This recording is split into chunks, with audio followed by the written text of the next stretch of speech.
এবার আমি এই প্রোগ্রামের প্রথম মানে বাইরে আমি করতে আসলাম এবং আমার ভালো লাগছে যে বাংলাদেশে 2টা প্রোগ্রামের সাথে ছিলাম এবং মালয়েশিয়াতে প্রোগ্রামটাতেও আমাকে বাংলাদেশ থেকে নিয়ে আসা হয়েছে। আমরা যাদের জন্য প্রোগ্রামটা করছি আমরা বলছি তাদের আমরা রেমিটেন্স যোদ্ধা বলছি। তো বেসিক্যালি আমরা তাদের জন্যই প্রোগ্রামটা করছি। আমার খুব ভালো লাগে যখন আসলে আমরা যখন বলি রেমিটেন্স যোদ্ধাদের জন্য প্রোগ্রাম করছি, এটা বলতেই আমাদের খুব ভালো লাগে, কারণ এই মানুষগুলোর জন্য হয়তো আমরা দেশে অনেক শান্তিতে ঘুমাই। সো এই মানুষগুলোকে এন্টারটেইন করাও আমাদেরই দায়িত্ব। তারা হয়তো বা আমরা ওখানে ভালো আছি দেখে খুব প্রতিনিয়ত বাংলাদেশে যেতে পারে না, প্রতিনিয়ত গিয়ে হয়তো বা আমাদের কাজগুলো হলে গিয়ে কিংবা আমাদের যে কোনো একটা প্রোগ্রামে গিয়ে উপভোগ করতে পারে না, যার জন্য আমরা কিন্তু তাদের জন্যই ছুটে এসেছি এখানে। এবং আশা করছি এই যে রিয়েল হিরোজের এই প্রোগ্রামটা হচ্ছে, ইনশাআল্লাহ আমাদের খুব সাকসেসফুলি আমরা প্রোগ্রামটা করতে পারবো এবং আমরা যে যে মোটিভে এসেছি, যেভাবে আমরা এন্টারটেইন করব, সেটাও অনেক ভালো করে করব। সবাই জানেন 8ই December real heroes award season 3। So এই প্রোগ্রামে আমি এসেছি কয়েকদিন আগেই। সো সর্বপ্রথম আমি ধন্যবাদ দিচ্ছি আমার সব সাংবাদিক ভাইদের, যারা এত কষ্ট করে এত রাতে আমাদের প্রেস কনফারেন্সটা নিচ্ছেন। আর তার থেকেও বরাবরই আমার যেটা ভালো লাগে, মালয়েশিয়াতে খুবই আন্তরিক আমাদের বাঙালি যারা আছেন, বাঙালি ভাই বোন সবাই। So real heroes award season 3 এটা হচ্ছে আমাদের রেমিটেন্স যোদ্ধাদের নিয়ে একটা প্রোগ্রাম, এবং এই প্রোগ্রামটাতে আমরা তাদেরকে সম্মানিত করতেই ঢাকা থেকে আমরা আর্টিস্টরা এসেছি অনেকেই। এবং আপনারা জানেন ইতিমধ্যে আমাদের মাঝে কালকে এসে পৌঁছাবেন আমাদের সুপারস্টার শাকিব খান। সো আর বাকি সব আর্টিস্ট চলে এসছে আজকেই। সো আমাদের এই প্রোগ্রামটা খুবই ভালো হবে। এখানে সাংস্কৃতিক অনুষ্ঠান থাকবে, আমি পারফর্ম করছি এবং এখানে হোস্ট থাকবে, আমরা অনেকেই পারফর্ম করব, এরপর আমরা অ্যাওয়ার্ড নিব, আমরা সম্মানিত করব সবাইকে আমাদের যারা। আর এই প্রোগ্রামটা সবার ভালো লাগবে, সবাই চলে আসবেন। উইসমা এমসি জালা নামপাং। আর আমাদের ভেন্যুটাতে এই প্রোগ্রামে আসতে একদম ফ্রি এন্ট্রি, কারো কোনো এন্ট্রি লাগবে না, জাস্ট কিউআর কোড দিয়ে রেজিস্ট্রেশন কেউ আগেও করতে পারেন বা প্রোগ্রামের দিন এসেও করতে পারেন। ধন্যবাদ সবাইকে।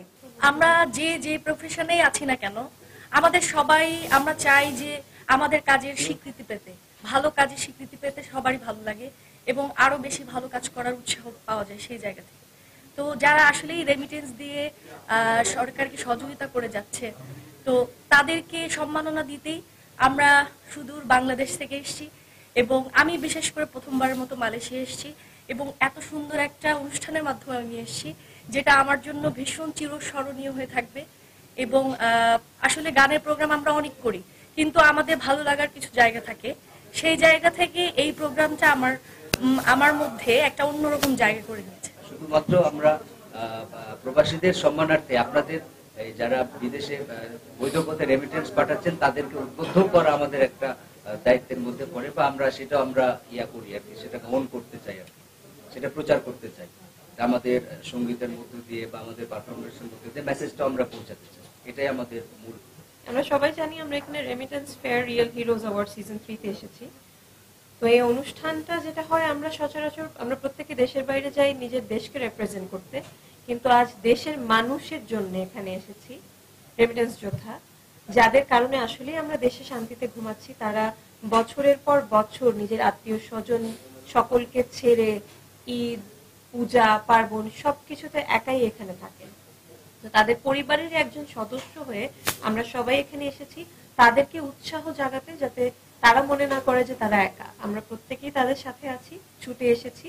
শুধুমাত্র এই অনুষ্ঠানটা যারা অর্গানাইজ করেছেন তাদেরকেও আমি সাধুবাদ জানাই, কারণ এত বড় একটা অনুষ্ঠান শুধুমাত্র রেমিটেন্স যোদ্ধাদের জন্য উৎসর্গ করে করা, এটাও অনেক বড় একটা ব্যাপার।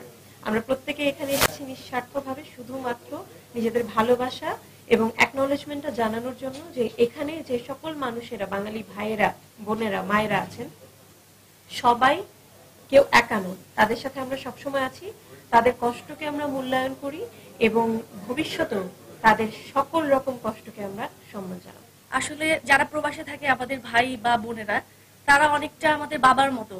বাবা সবসময় সন্তানের চাহিদা পূরণ করতে গিয়ে নিজের পায়ের জুতোটা যত ক্ষয় হয়ে যায় সেটার দিকে তাকায় না। সো এটা হয় কি, তারা এত কষ্ট করে এখানে পরিশ্রম করে টাকা পয়সা আর্ন করে, ব্যাগ ভরে অনেক কিছু নিয়ে যায়, সবাই অনেক বেশি আশা নিয়ে থাকে। অনেক সময় একটু কমতি হলে অনেক সিন ক্রিয়েট হয়ে যায়, ভুল বুঝাবুঝি, মনোমালিন্য তৈরি হয়, সবাই মনে করে না জানি কত টাকার বস্তা নিয়ে আসছে। সো আত্মীয় স্বজনদেরকে বলবো যে মানসিক অবস্থাটা বোঝার চেষ্টা করবেন এবং অবশ্যই মানসিকভাবে সাপোর্ট দিবেন এবং মন থেকে ভালোবাসবেন। তখন একটা চকলেট দিলেও আপনাদের কাছে অনেক ভালো লাগে। কেউ হাল ছাড়বেন না, আপনারা কেউ একা না।